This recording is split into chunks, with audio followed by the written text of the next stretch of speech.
আমাদের কলেজের যে ছাত্রলীগ ছেলেটা আছে মানে ওই নারায়ণগঞ্জের ওই ছেলেটা উত্তেজনামূলক পোস্ট করে ওরে আমরা বহিষ্কারের জন্য আবেদন করছি আমাদের প্রিন্সিপাল স্যার। আমাদের প্রিন্সিপাল স্যার আমরা তো ওর জন্য শুধু উত্তেজনায় হয় নাই, আমাদের কলেজে কিছু পোলাপাইন্ডও তো সিটি কলেজ পোলাপাইন মারছে, মারার কারণে তো উত্তেজনার সৃষ্টি হয়েছে। আমাদের মোট 2 জন আহত, মানে গুরুতর আহত 2 জন ঢাকা মেডিকেলে ভর্তি।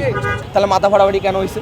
পরে এই দৌড়াদৌড়ির ভিতরে গ্যাঞ্জাম হয়েছে। গ্যাঞ্জাম হওয়ার পরে মাঝখানে আমরা মিউচুয়ালও করছি, মানে কোলাগলিও করছি সিটি কলেজের সাথে।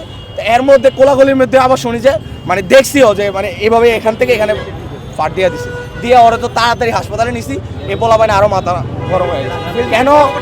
হ্যাঁ, আমাদের কলেজ কর্তৃপক্ষ আমাদের প্রিন্সিপাল স্যারের কাছে জানানো হয়েছে যে আমাদের কলেজের যে ছাত্রলীগ ছেলেটা আছে মানে ওই নারায়ণগঞ্জের ওই ছেলেটা উত্তেজনামূলক পোস্ট করে ওরে আমরা বহিষ্কারের জন্য আবেদন করছি আমাদের প্রিন্সিপাল স্যার। আমাদের প্রিন্সিপাল স্যার আমাদের কলেজ কর্তৃপক্ষ বলছে যে আমাদেরকে অতি শীঘ্রই ওরে বহিষ্কার করে দেওয়া হবে যে উত্তেজনা সৃষ্টি করছে।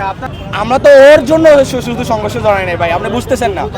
এখানে আমরা তো ওর জন্য শুধু উত্তেজনায় হয় নাই, আমাদের কলেজে কিছু পোলাপাইন্ডও তো সিটি কলেজ পোলাপাইন মারছে, মারার কারণে তো উত্তেজনার সৃষ্টি হয়েছে। এখন মাঝখান দিয়ে মিউচুয়াল হওয়ার পরে ওরা ওই ছাত্রলীগ আবার উস্কায়া দেয় যে মুরগিদের বিবিগ করতে হবে, মুরগিদের এত সহজে ছাড়তে হবে না, মুরগিদের এই করতে হবে ওই করতে হবে, সিটি কলেজ মারতে হবে, এইগুলো বলছে। আমাদের মোট 2 জন আহত, মানে গুরুতর আহত 2 জন ঢাকা মেডিকেলে ভর্তি। এই সিটি কলেজের অথরিটি, ঢাকা কলেজের অথরিটি সবাইকে বলি যে কিভাবে সূত্রপাতটা হয়, কাকে নিয়ে হয়, কি নিয়ে হয়, আসলে এটার সমাধান তো আমরা করতেই চাই, সবাইকে বলি। এটা ওসি আসে, আমাদের প্রিন্সিপাল, সবাই এখন সমাধান কীভাবে করবে আসলে? এখন দেখেন, আমি যে গ্যাঞ্জাম করছি আমি কি বলবো যে আমি এর সাথে শুরু